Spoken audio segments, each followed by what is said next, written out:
एक धर्म का जाना। भारत में बौद्ध धर्म का पतन समझना। भारत बौद्ध धर्म का जन्म स्थान, इसके गौरवशाली उत्थान और क्रमिक पतन दोनों का गवाह रहा। यह धर्म जो कभी पूरे उपमहाद्वीप में फैला हुआ था, समय के साथ धीरे धीरे अपने मूल स्थान से गायब हो गया। इस गिरावट को समझना बहुत जरूरी है।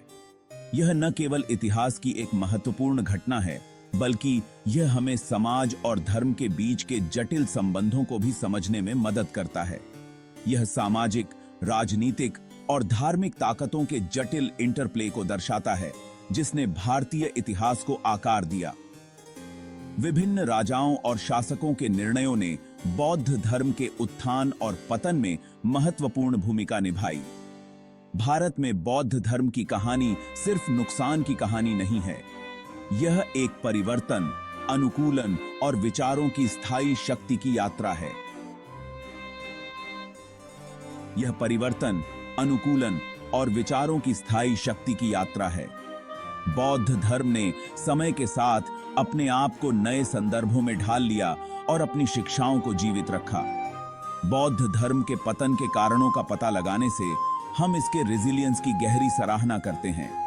यह धर्म जो कभी लगभग गायब हो गया था, आज भी जीवित है और अपनी शिक्षाओं के माध्यम से लोगों को प्रेरित कर रहा है। हम भारत में इसके इवेंचुअल रिसर्जेंस और इसके वैश्विक प्रभाव को भी समझने लगते हैं। आज बौद्ध धर्म न केवल भारत में बल्कि पूरी दुनिया में एक महत्वपूर्ण भूमिका निभा रहा है और इसकी शिक्षाएं आज भी प्रासंगिक हैं।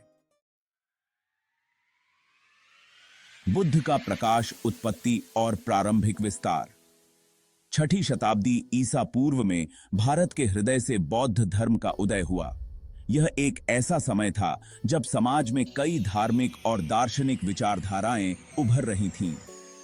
सिद्धार्थ गौतम, एक राजकुमार जिन्होंने अपने विशेषाधिकार प्राप्त जीवन को त्याग दिया, एनलाइटनमेंट प्राप्त किया और बुद्ध बन गए।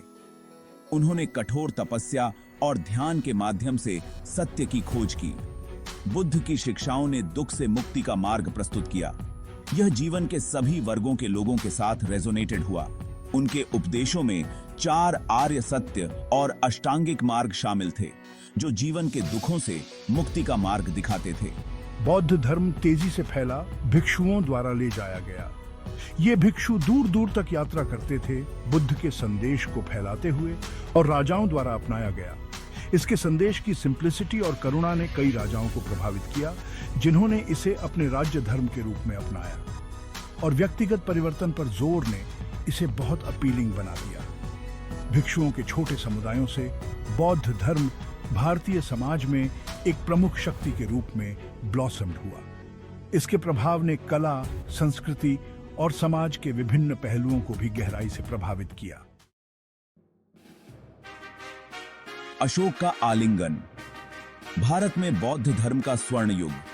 यह वह समय था जब बौद्ध धर्म ने भारतीय उपमहाद्वीप में अपनी जड़ें गहरी जमाईं। 3री शताब्दी ईसा पूर्व में सम्राट अशोक के शासनकाल ने बौद्ध धर्म के लिए एक महत्वपूर्ण मोड़ दिया।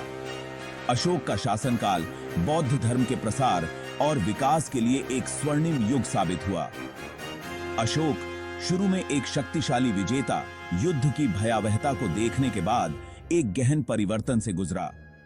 कलिंग युद्ध के बाद उन्होंने अहिंसा और शांति के मार्ग को अपनाया। मैंने बौद्ध धर्म को अपनाया और इसे राजधर्म बनाया। अपने साम्राज्य में इसे फैलाने के लिए अनेक प्रयास किए। अहिंसा, शांति और सामाजिक कल्याण के सिद्धांतों को बढ़ावा दिया। मेरे शासनकाल में बौद्ध धर्म के मूल्यों को समाज के हर कोने में पहुंचाया गया।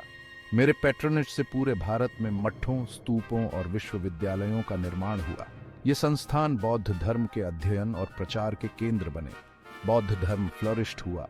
विद्वानों, कलाकारों और तीर्थयात्रियों को दूर दूर से आकर्षित किया। इन संस्थानों ने बौद्ध धर्म के ज्ञान और कला को समृद्ध किया। यह युग बौद्ध शिक्षाओं की परिवर्तनकारी शक्ति और एक साम्राज्य को आकार देने की उनकी क्षमता का प्रमाण है। अशोक के प्रयासों ने बौद्ध धर्म को एक वैश्विक धर्म बनाने में महत्वपूर्ण भूमिका निभाई। पुराने देवताओं की वापसी, हिंदू धर्म का पुनरुत्थान। जैसे जैसे सदियां बीतती गईं, भारत का प्राचीन धर्म हिंदू धर्म का रिवाइवल हुआ। आदि शंकराचार्य जैसे विद्वानों और सुधारकों ने बौद्ध सिद्धांतों को चुनौती दी और हिंदू धर्म ग्रंथों की री इंटरप्रिटेड की। उन्होंने हिंदू धर्म के भक्ति पहलुओं पर जोर दिया, जिससे यह जनता के लिए अधिक सुलभ हो गया। हिंदू धर्म ने भारतीय संस्कृति और परंपरा में निहित एक परिचित वर्ल्ड व्यू की पेशकश की। इस रिसर्जेंस ने धीरे धीरे भारतीय आबादी पर बौद्ध धर्म की पकड़ को कम कर दिया, खासकर उन लोगों में जो अधिक व्यक्तिगत और भक्तिमय विश्वास की तलाश कर रहे थे। खंड 5, संघ के भीतर दरारें, आंतरिक कमजोरियां और भ्रष्टाचार। समय के साथ बौद्ध मोनास्टिक ऑर्डर, जिसे संघ के रूप में जाना जाता है, को आंतरिक चुनौतियों का सामना करना पड़ा। कुछ मठों ने धन जमा किया और लेटी से अलग हो गए। भ्रष्टाचार और डॉक्ट्रिनल डिस्प्यूट्स के उदाहरण सामने आए, जिससे संघ के नैतिक अधिकार कमजोर हुए। जैसे ही संघ इन आंतरिक मुद्दों से जूझ रहा था, बुद्ध की शिक्षाओं का प्रभावी ढंग से प्रचार करने और अपनी आध्यात्मिक पवित्रता बनाए रखने की उसकी क्षमता कॉम्प्रोमाइज्ड हो गई थी। इस आंतरिक कमजोरी ने बाहरी दबावों के सामने बौद्ध धर्म की वल्नरेबिलिटी में योगदान दिया। खंड 6, विजय की परछायां, मुस्लिम आक्रमण और उनका प्रभाव। 8वीं शताब्दी सी से भारत में मुस्लिम सेनाओं के आगमन का बौद्ध धर्म पर विनाशकारी प्रभाव पड़ा। इन आक्रमणों के दौरान मठों, शिक्षा के केंद्रों और प्रतिष्ठित बौद्ध स्थलों को नष्ट कर दिया गया था। नालंदा विश्वविद्यालय, जो बौद्ध विद्वता का एक प्रसिद्ध केंद्र था, को धराशायी कर दिया गया, जो विनाश के मैग्नीट्यूड का प्रतीक है। मुस्लिम शासकों ने अपने विशिष्ट विश्वास के साथ बौद्ध धर्म को सीमित पेट्रोनेज प्रदान किया। समर्थन की इस कमी ने बौद्ध संस्थानों के भौतिक विनाश के साथ भारत में धर्म की उपस्थिति को और कमजोर कर दिया। खंड 7, एक सिंहासन उत्वरनुलसा, शाही संरक्षण का नुकसान। बौद्ध धर्म की सफलता के लिए शाही संरक्षण महत्वपूर्ण था। हालांकि जैसे ही हिंदू राज्य भारत में प्रमुख शक्ति के रूप में फिर से उभरे, बौद्ध धर्म ने इस महत्वपूर्ण समर्थन को खो दिया। बौद्ध धर्म चाहिए। हिंदू शासकों ने हिंदू धर्म का पक्ष लिया, अपने संसाधनों और ध्यान को हिंदू संस्थानों और मंदिरों की ओर निर्देशित किया। शक्तिशाली राजाओं के समर्थन के बिना बौद्ध धर्म का प्रभाव कम होता गया।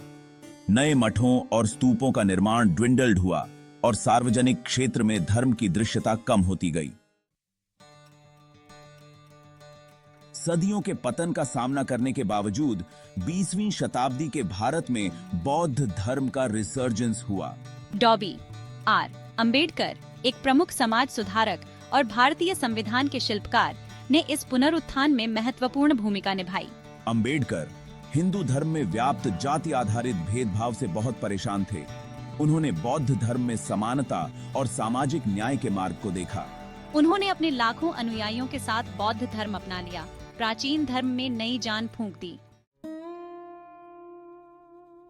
आज भारत में बौद्ध धर्म एक अल्पसंख्यक धर्म हो सकता है, लेकिन इसका प्रभाव अनडिनायबल है। यह आध्यात्मिक ज्ञान और सामाजिक परिवर्तन चाहने वाले व्यक्तियों को प्रेरित करता रहता है।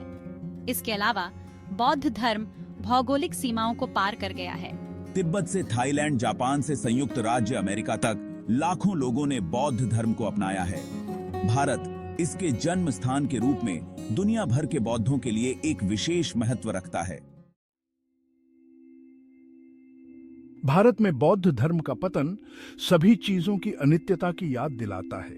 फिर भी करुणा, प्लेन कॉन्शियंस और ज्ञान की खोज पर बुद्ध की शिक्षाएं कालातीत और सार्वभौमिक रूप से प्रासंगिक हैं। ये शिक्षाएं सौलेस, मार्गदर्शन और आंतरिक शांति की ओर ले जाने वाला मार्ग प्रदान करती रहती हैं। वे हमें याद दिलाते हैं कि प्रतिकूलता का सामना करने पर भी मानव आत्मा ज्ञान और करुणा के माध्यम से मुक्ति पा सकती है। गीत पाते हैं। भारत में बौद्ध धर्म की कहानी विश्वास, राजनीति और सांस्कृतिक परिवर्तन के धागों से बुनी गई एक जटिल टैपेस्ट्री है। इसका पतन, जबकि एक महत्वपूर्ण ऐतिहासिक घटना है, बौद्ध शिक्षाओं के गहन प्रभाव को कम नहीं करता है। इसके बजाय यह धर्मों की गतिशील प्रकृति और निरंतर नवीनीकरण और अनुकूलन की आवश्यकता के बारे में बहुमूल्य सबक प्रदान करता है। यह हमें याद दिलाता है कि ज्ञान की लौ एक बार प्रज्वलित होने के बाद कभी भी वास्तव में बुझ नहीं सकती है कि कभी कीन का गे दीपू की किसी के आगे। जब हम भारत में बौद्ध धर्म की यात्रा पर चिंतन करते हैं तो हमें याद रखना चाहिए कि इसका सार भव्य मंदिरों या शक्तिशाली साम्राज्यों में नहीं, बल्कि उन लोगों के हृदय और दिमाग में निहित है जो ज्ञान के मार्ग की तलाश करते हैं। बुद्ध का करुणा, ज्ञान और आत्म जागरूकता का संदेश संस्कृतियों और समय के पार गूंजता रहता है। यह एक ऐसा संदेश है जो सदियों पहले की तरह आज भी प्रासंगिक है, जो आंतरिक शांति और अधिक दयालु दुनिया के लिए एक कालातीत मार्ग प्रदान करता है।